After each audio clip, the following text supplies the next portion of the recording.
Hey guys! Welcome back to our channel, and today I am going to be doing what I wish I knew before year 11 as an IGCSE student. I just recently finished my IGCSE exam. I am going to college next year. I'm going to be doing A-levels before I go off to university. So yeah, so I thought I would just do a video like this to share all the information, I guess, and tips that would personally have been really helpful for me to know before I joined year 11, but I didn't. I also put a story on my Instagram asking you guys for any questions as a year 10 student, and I got quite a few, so I will be including them at the end of the video. And like a little Q&A section where I answer your questions if I have not already answered them in the video. Anyways, without further I don't know what's going on today.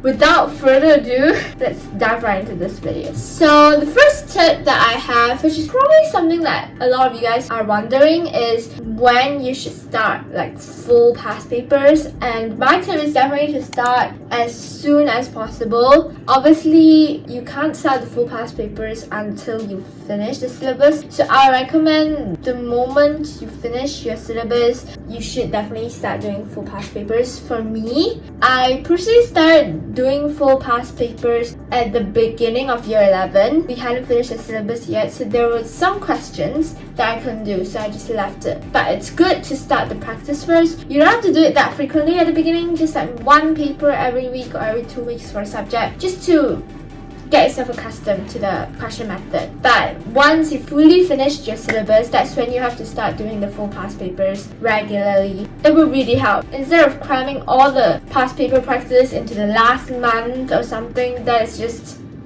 not advisable. You want to be able to do as much full past papers as you can, so you should start as early as you can. The second tip I want to give you guys is definitely about having notes. I know a lot of you guys probably do notes by yourself. For me, I do not do notes because I just don't have the patience to make those beautiful Pinteresty notes. Pinteresty, there's no words that, but you get what I mean. Me, I found my notes online. If you're curious to know where to find these notes, you can go watch my video, IGCSE study resources and websites. So I list a few websites for where you get notes for sciences and all that. The tip I'm giving you guys today regarding notes is to just have the notes before you actually start your revision. Normally, people would start the IGCSE revision, like the intense revision, about 1 to 2 months before the real exam. So I recommend you have your notes before then. If you do notes yourself, you should be doing it as you go along the syllabus and not at the very end. The third tip I have for you is one that I followed, and I'm so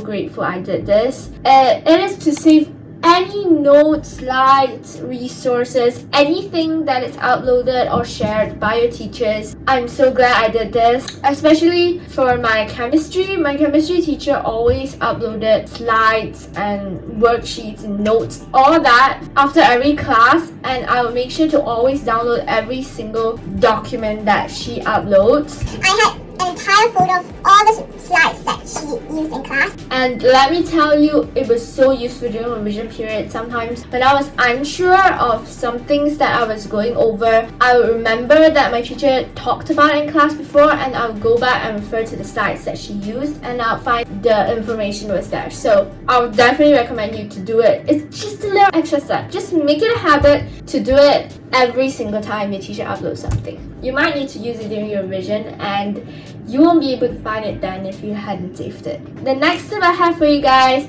is to record what past papers you've done as you go along and how much you scored. For me personally, I talked about it in my other video, IGCSE study resources and websites. I use past paper checklists.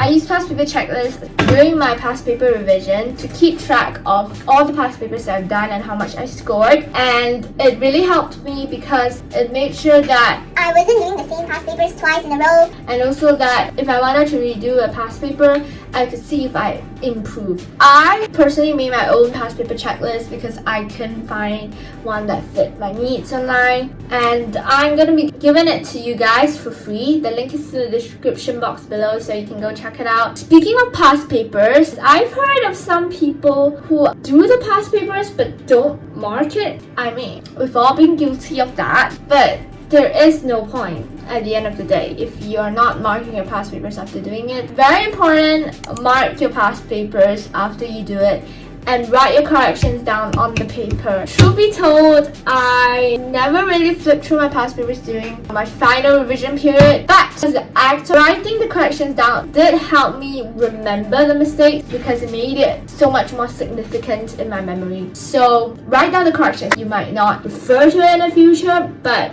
it'll definitely help you remember. Moving on from past papers, I'm just going to be talking a bit about year 11 in general. Firstly, in year 10, you're basically just absorbing information, you're learning. But year 11 is only 1/4 absorbing information and 3/4 revision and recapping. It is definitely way more stressful. That one, definitely no avoiding it. It is a heavy workload. There is more stress, but it's manageable. It's really mostly self-studying. You need to have a lot of discipline because you are the one who's going to be pushing yourself to do revision. You're not learning anything new. You're basically just revising, and if you do not motivate yourself to do it, no one's going to do it for you. The teachers are just giving you work. So, summary. Year 11 requires more discipline, more self-studying, heavier workload, and more stress, but it's manageable. Now, let's jump into the question section. I'm going to be quickly answering the first question because this is actually what I planned. It is, how often should you be studying and how much time should you spend in one day studying? Quite related, so I'm just gonna answer them in one go.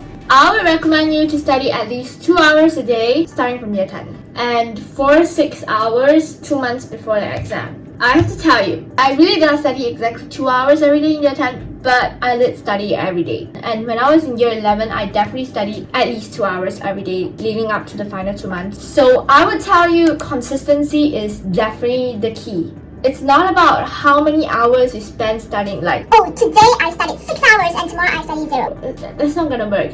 You have to be consistent. That's the important thing because consistency is what's gonna help you remember the materials that you learn. So yeah, very important to be consistent, and definitely don't burn the midnight oil before the exam. I also know a lot of people study really late into the night before their IGCSE exams. Don't do that to yourself. That's definitely sleep early the night before, rest well, try not to exhaust your brain too much. Personally for me, I slept at like 9 or 10 the night before any IGCSE exam I had. The next question I have is a really exciting one. What is the college application process? Now, it's going to be really different if you're applying directly to universities overseas right after IGCSE. But for most of us, you're probably going to be taking a 3-year course before you go on to university. Personally, for me, I'm taking A-levels before I go to university overseas. If you're in Malaysia, truth be told, the colleges don't really do application. You just pay the money and you're enrolled, and that's the end. You don't really have to apply, unlike universities overseas where you have the stress of finding out whether you got in or not. Nothing like that in Malaysia. All you have to do is ensure that you have at least 5 C's in your IGCSE, which not that hard, especially since we usually take more than 5 subjects. So you can't not get 5 C's. You definitely get into college. So just focus on your IGCSEs first, and once it's over, you can start looking at colleges. But if you are looking to apply for scholarships, you have to start earlier, that's for sure. If you're in year 10 now, you should start looking around for scholarships depending on what courses you want to take,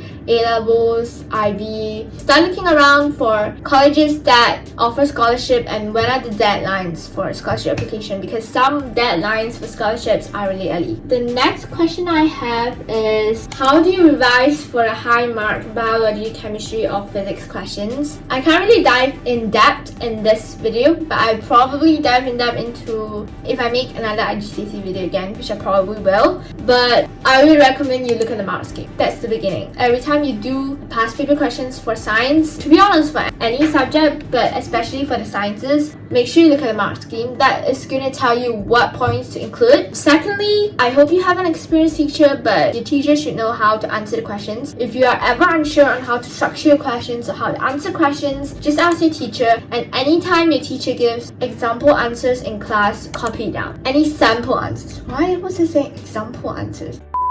Thirdly, I would say just do as many as you can until you're so familiar that once you see it, you don't really have to think, it just comes out naturally. That's just a brief explanation. I'll probably dive into it more in another video. And the last question I have is a bit more specific. Someone is asking how hard is the Malay speaking test?